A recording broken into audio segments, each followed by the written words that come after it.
আসসালামু আলাইকুম সুপ্রিয় শিক্ষার্থী বন্ধুরা, আশা করি আমরা সকলে ভালো রয়েছি। আবারও স্বাগতম ম্যাথ অ্যান্ড সায়েন্স অনলাইন ইউনিভার্সিটিতে। প্রিয় শিক্ষার্থী বন্ধুরা, আজকে আমরা যে বিষয়টি নিয়ে আলোচনা করতে যাচ্ছি সেটি হচ্ছে যে অনার্স তৃতীয় বর্ষ পরীক্ষা 2023 এবং পরীক্ষাটি অনুষ্ঠিত হতে যাচ্ছে 2025 সালে। তো ইতিপূর্বে তোমাদের পরীক্ষার রুটিনটি প্রকাশ হয়ে গেছে। তো আমরা ফেব্রুয়ারি মাসের 1 তারিখ থেকেই সাজেশনগুলো দেওয়ার চেষ্টা করেছি। তো আমাদের হাতে এই মুহূর্তে সাজেশন রেডি রয়েছে পদার্থবিজ্ঞান বিভাগের, রসায়ন বিজ্ঞান বিভাগের এবং গণিত বিভাগের। তো প্রত্যেকটা যেহেতু 7টি করে পত্র রয়েছে, তো 7টি পত্র নিলে একটা অফার থাকে, আর উত্তরপত্র তো অবশ্যই পাবা। তো আমরা যেহেতু ম্যাথ বিষয় নিয়ে বেশি আলোচনা করার চেষ্টা করি, পরবর্তীতে সায়েন্সের বিষয়গুলো নিয়ে আলোচনা করার চেষ্টা করবে ইনশাল্লাহ। তো আজকে তোমরা যে থাম্বনেলে বিষয়টি দেখতে পেয়েছো সেটি হচ্ছে যে রিয়েল অ্যানালাইসিস অর্থাৎ বাস্তব বিশ্লেষণ।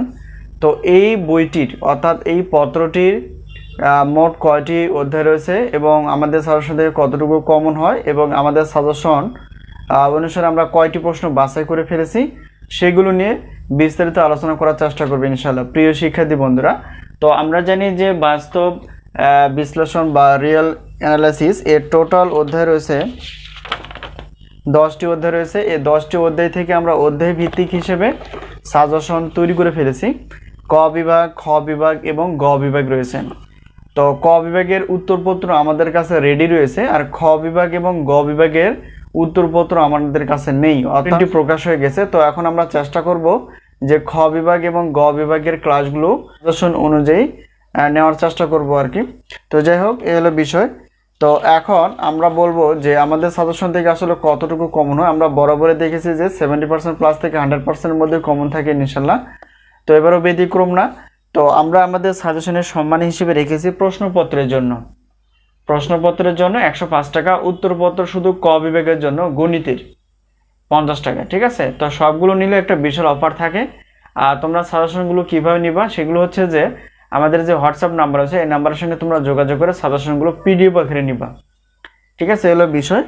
আর এখানে তো আমরা বললাম ক বিভাগের 30টি প্লাস প্রশ্ন থাকবে, খ বিভাগের এবং গ বিভাগ মিলে হচ্ছে 30টি প্লাস।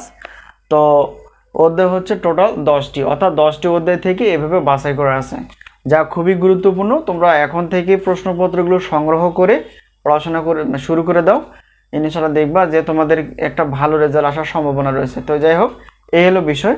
তো আমরা ধাপে ধাপে প্রত্যেকটা পত্র নিয়ে আলোচনা করার চেষ্টা করব এবং সাজেশন দেওয়ার চেষ্টা করব। কিন্তু আশা করি বিষয়টি ক্লিয়ার। কোনো মন্তব্য কিংবা কোনো পরামর্শ কিংবা সাজেশনের ইচ্ছা থাকলে অবশ্যই এই নাম্বারটি তোমরা দেখতে পেয়েছো হোয়াটসঅ্যাপ নাম্বার, এই নাম্বারের সঙ্গে তোমরা যোগাযোগ করতে পারো। নাম্বারটি এখানেও রয়েছে, এই নাম্বারটি সঙ্গে তোমরা যোগাযোগ করে সাজেশন বা সাজেশন বিষয়ে জানতে পারবে। তো আজকে এই পর্যন্ত, আবারও দেখা হবে পরবর্তী পর্বে। সেই পর্যন্ত ভালো থেকো, আল্লাহ হাফিজ।